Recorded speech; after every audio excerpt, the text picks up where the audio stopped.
This video is a brief overview of WEP or WEP, WPA, WPA2, SSIDs, cracking software, and antenna extenders such as Cantina and WalkFi. My name is James Thomasson.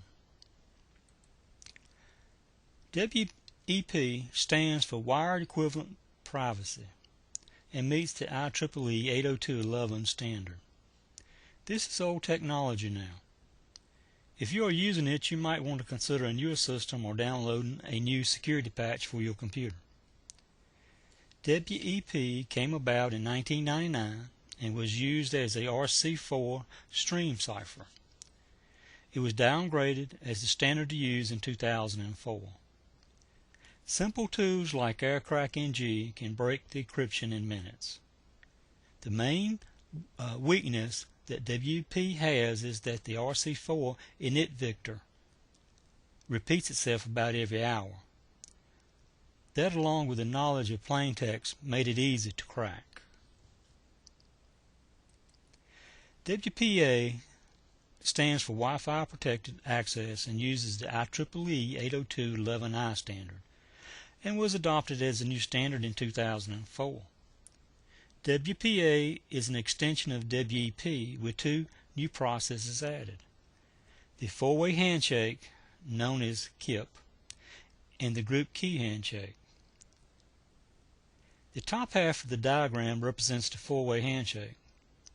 What this does is to create the encryption keys.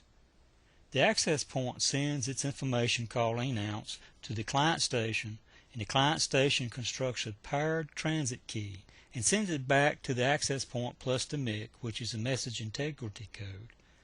Now, after this, it is put into a hash function to crypt it. The bottom half is used to create the group temporal key, which is used for broadcast and multicast traffic. In 2006, WPA was replaced as the standard by WPA2. WPA2 is not that much different from WPA. It was adopted as a standard in 2006 and requires advanced encryption, or AES, and KIP. What was significant about WPA2 is that it added caching for pairwise master key, which is PMK, that allowed for fast roaming between migrating wireless access points. WPA2 does have backward capability. WPA2 is still the best to use today, even though it was rumored earlier this year that WEP and KIP will disappear from Wi-Fi. SSID stands for Service Set Identifier. SSID is the name that identifies a wireless LAN. Wireless access points are assigned an SSID to identify each other. Every packet sent over a wireless network has an SSID. This makes sure that the packets are received at the right location when broadcast. On a home wireless network, the default name should be changed. It should be changed every few months. Connecting it all together for the home user, change your router default password. Change it about every 2 months. Enable WPA2 encryption on the router. On a regular basis, change your wireless SSID name.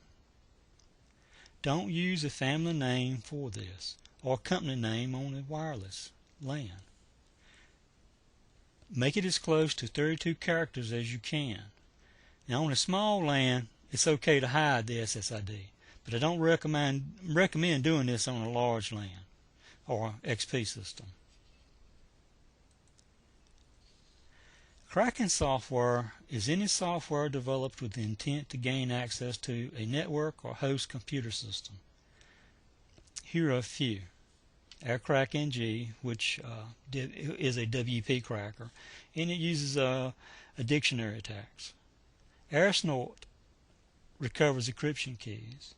APSniff lists access points broadcasting signals in your location. Cane Enable has a wireless scanner that detects wireless LANs.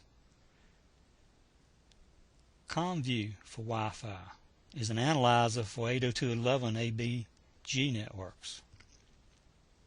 Now, if cracking Wi-Fi is your thing, check out Wardrive.net for a list of tools, software, ward driving utilities. And here's the web's address.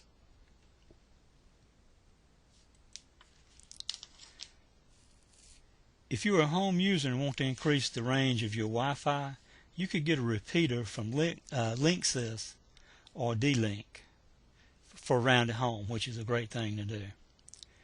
If you're going to use your laptop in an illegal way to capture signals, which I don't recommend, you can make a cantina or Wi-Fi that is easy to build and can be transported easily. You can buy the kits online for less than $50. Cantina gets its name from being constructed with a can. A good cantina will produce about 12 to 15 dB gain, which is pretty good. The pitch on the right is made from a Pringles can, the top right. A Wi-Fi antenna gets its name from the way the antenna is shaped like a Chinese wok or parabolic dish. These are usually made from household utensils. These also produce about 12 to 15 dB gain.